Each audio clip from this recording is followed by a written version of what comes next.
Assalamualaikum warahmatullahi wabarakatuh. Halo semuanya, perkenalkan saya Anissa Nurhasanah, mahasiswa Universitas Muhammadiyah Yogyakarta, program studi komunikasi dan penyiaran Islam kelas KPIB reguler dengan NIM 2021-010084.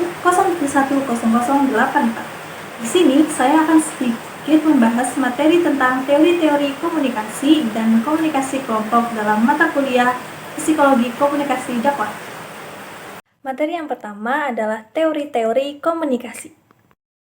Teori-teori komunikasi dibagi menjadi 4, yaitu teori traits, theory of belief, attitudes, and false, teori kognitif disonansi, dan attribution theory. Yang pertama ada teori traits. Teori traits adalah karakter atau sifat yang dapat mempengaruhi perilaku komunikasi. Beberapa traits yang menonjol seperti conventional narcissism, argumentative dan social and communicative anxiety. Conventional narcissism itu seperti kecenderungan cinta pada diri sendiri, cenderung mengontrol dan mendominasi arus percakapan, serta tidak responsif terhadap orang lain. Sementara argumentative itu memiliki sudut pandang sendiri, argumentasinya dapat berupa positif atau negatif, terus argumentasi juga dapat meningkatkan kredibilitas. Terakhir ada social and communicative anxiety itu kecemasan berkomunikasi dengan penghindaran sosial. Kecemasan berkomunikasi juga berdampak pada fisik, perilaku, dan kognitif. Contohnya pada fisik itu seperti jantung berdebar, pipi merah. Terus untuk contoh perilaku itu seperti penghindaran sosial dan proteksi diri. Untuk kognitif, dia akan cenderung fokus pada dirinya sendiri. Selanjutnya ada traits factor model. Yang pertama ada neuroticism atau kecenderungan merasakan emosi yang negatif. Yang kedua ada extraversion atau kecenderungan sikap berkelompok, agresif dan optimis. Yang ketiga, disiplin diri, bersikap tenang dan dapat memanage waktu dengan baik.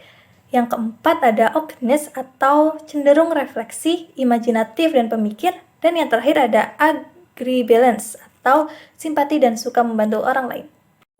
Yang kedua ada belief, attitude, and false. Belief, attitude, and false. Belief merupakan keyakinan mengenal diri sendiri. Attitude adalah kecenderungan sikap seseorang yang mengarah pada perilaku tertentu. False itu merupakan perasaan kita tentang apa yang benar dan apa yang salah. Ketiga adalah teori kognitif disonansi. Teori kognitif disonansi adalah sikap pemikiran perilaku yang tidak konsisten. Setiap orang punya kecenderungan untuk konsistensi dalam segala aspek kognitif. Bila semua aspek tidak konsisten, maka individu akan merasa tidak nyaman dan akan mengakibatkan individu mengalami disonansi pada aspek kognitifnya. Apa sih aspek kognitif itu? Aspek kognitif meliputi pemikiran, perasaan, kepercayaan, persepsi, dan lain sebagainya. Teori yang terakhir ada attribution theory. Attribution theory adalah teori yang membahas tentang upaya-upaya yang dilakukan untuk mengetahui dan memahami penyebab-penyebab perilaku diri sendiri maupun orang lain.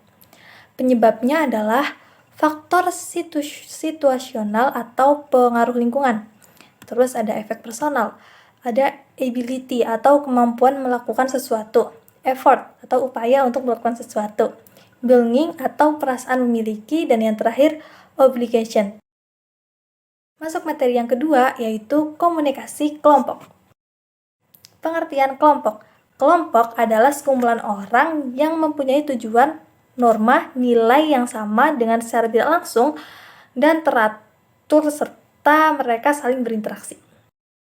Untuk pengertian komunikasi kelompok sendiri, komunikasi kelompok adalah komunikasi yang dilakukan oleh beberapa orang dengan jumlah minimal 3 orang atau lebih. Dalam komunikasi kelompok, tiap peserta akan berinteraksi satu sama lain untuk mencapai tujuan bersama, mengenal satu sama lain, dan memandang sebagai bagian dari kelompok tersebut.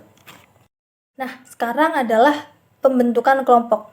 Kelompok dibentuk oleh dua aspek, yaitu propinquity dan keseimbangan. Propinquity itu berhubungan dengan orang lain karena ada kedekatan ruang dan lingkungan. Untuk keseimbangan itu tertarik pada orang lain karena kesamaan. Ya, dan yang terakhir adalah masalah utama dalam kelompok. ada kepemimpinan, pengambilan keputusan dan pemecahan masalah, decision making, serta komunikasi dan konflik. Demikian presentasi yang dapat saya sampaikan. Kurang lebihnya mohon maaf. Nun, wal qalami wa ma yasturun. Fastabiqul khairat. Wassalamualaikum warahmatullahi wabarakatuh.